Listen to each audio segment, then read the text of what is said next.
America? You enjoying a nice, relaxing summer, watching your 401k and your home value plummet? Yeah, me too.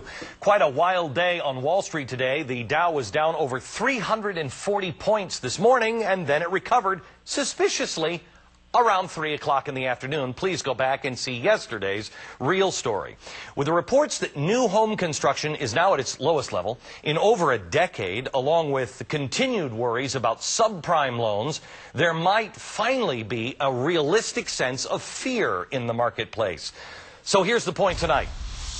If you're a homeowner or an investor, you should not be living in a state of panic, but you also shouldn't be living in a state of denial. And here's how I got there. I believe to be successful in anything, you just can't be a lemming that's just following others off a cliff. You have to stop. You have to look around. You have to be aware of exactly what's going on. And if things don't make sense or even seem logical to you, then follow your gut and not the crowd, because something probably is wrong. On July 16th, just 3 days before the Dow hit its now infamous all-time high, we did a real story on this program about the stock market. I quoted an analyst that day who was predicting a quick run to Dow 15,000, but something didn't smell right to me. How, I asked, could the market be going up every day when nothing feels right? Gas prices are up. The housing market stunk. Everybody from Al-Qaeda to Iran is threatening us. The analyst we had said, "Oh, come on, Glenn." He thought I was crazy. Please, this isn't 1999. This isn't Pets.com. These companies, quoting, have real earnings. Yeah, I get it, Mr. Wall Street. Talk down some more to me. This may not be 1999. We may not have WorldCom or eToys, but we have something just as bad and perhaps worse, a flaw in the economic fabric of this country called subprime loans. Just like back in the internet age, companies and investors today have once again let greed get in the way of common sense. And now we're all about to pay the price. You know, we can talk about how bad it's going to get, and we will in a second. But first, let me get an update on exactly where we stand. Susan Lisovich is at the New York Stock Exchange now. Susan, what is the mood there and what happened today? Well, it was a wild day, even by Wall Street standards. Mr. Beck, and I might compliment you on your very astute observations of the U.S. economy. I am not kidding you. Wow. It was quite succinct as well. Well, you know, Wall Street, Glenn, has never been accused of subtlety, but today the drama was especially rich.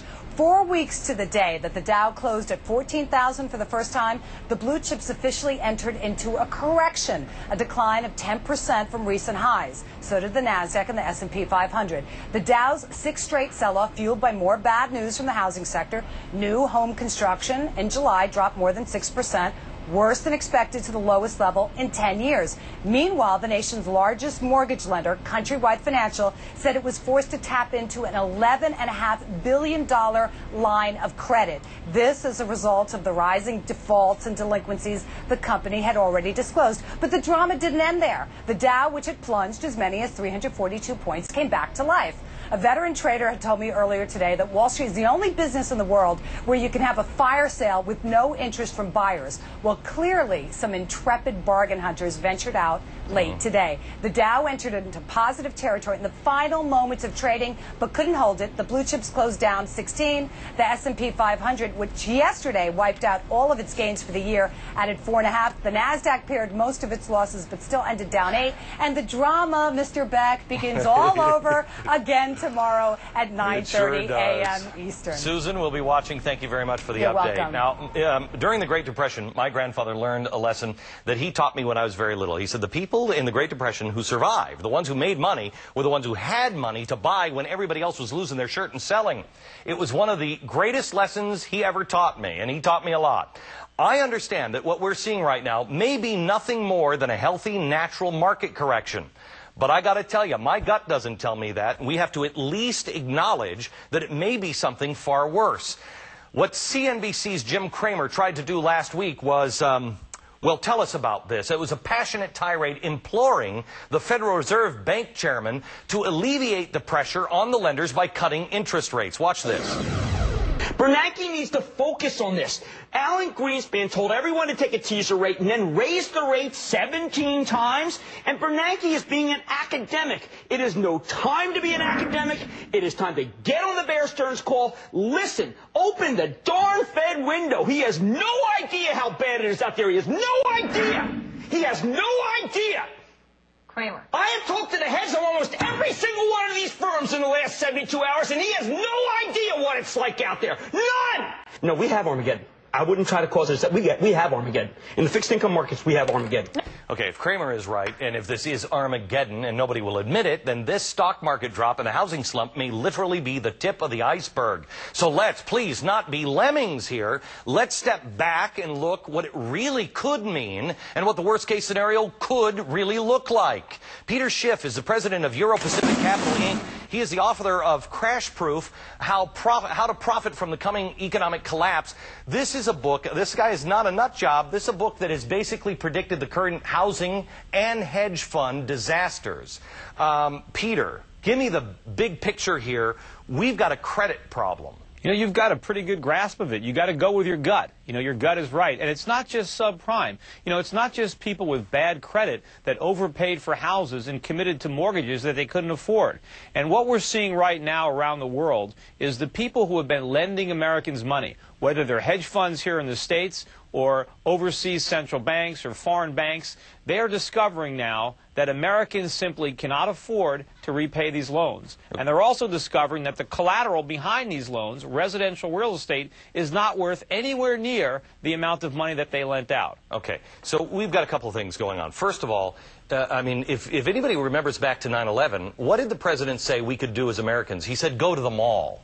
Yeah. So we've got a bogus economy. Exactly. You know, that's why it's so disingenuous when you see people on Wall Street or the government say that the economy is sound, that what's happening is not going to impact the economy. I mean, of course it's going to impact the economy. Our whole economy, our artificial bubble economy, has been based on consumer spending. And they've been spending borrowed money principally from abroad. And what's happening now, as I said, is lenders are losing a lot of money, and they're not going to lend to Americans anymore. It's going to be very difficult for Americans to get a mortgage going forward. They're going to have to put a down payment. They're going to have to prove that they can pay the loan, not just for a few years while there's a teaser rate, but they're going to have to prove that they can comfortably handle the payments even when they reset the higher rates. And today's housing prices are completely inconsistent with legitimate lending standards. So the only way anybody is going to be able to buy a house in the future is if the price of houses collapse, and that's what's going to happen. Okay.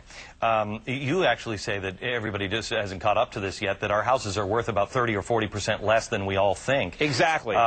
Tell me, is this 1990? Is this 1979? Is this 1929? What's coming our way? Well, I don't know what it is. It's going to be pretty bad. I mean, and you mentioned... Well, give me, I mean, are we talking Jimmy Carter years, or are we talking Hoover years? Well, it's going to be worse, certainly, than the 1970s. I mean, we're going to have to pay the price for years of living beyond our means. While we were spending all this money and consuming, our real industrial base was disintegrating beneath our feet. So we've been living off of borrowed money, an artificial standard of living, and that's all going to come to an end. You know, just like an individual, if you quit your job and live off of a credit card, eventually, you know, the bills come due, right, and you have to downsize your lifestyle. That's what's going to happen. But, you know, you talked about in the 1930s where if you were in cash, you did well. Unfortunately, this time around, our money, the U.S. dollar, is going to collapse as well. So simply having money in the bank... Hold on just a second. Peter, you honestly are sitting here making the prediction that the U.S. dollar is going to collapse? Yes, I think it's going to lose at least 50% of its value, maybe more. And in what time period? It could happen over the course of just a couple of years, maybe even sooner. Well, I've got 30 seconds, and we could spend an hour on this. What exactly is the average person supposed to do? Well, I mean, what you can do is if you get rid of your dollars while you can. I mean, that's what I'm helping my clients do at Euro Pacific. We've been doing that for years. You know, we're selling dollars, and we're accumulating foreign assets. We're investing in Asia and Europe. We're trying to get rid of a currency that's on the verge of a collapse. Holy cow. Peter, thank you very much. Coming up...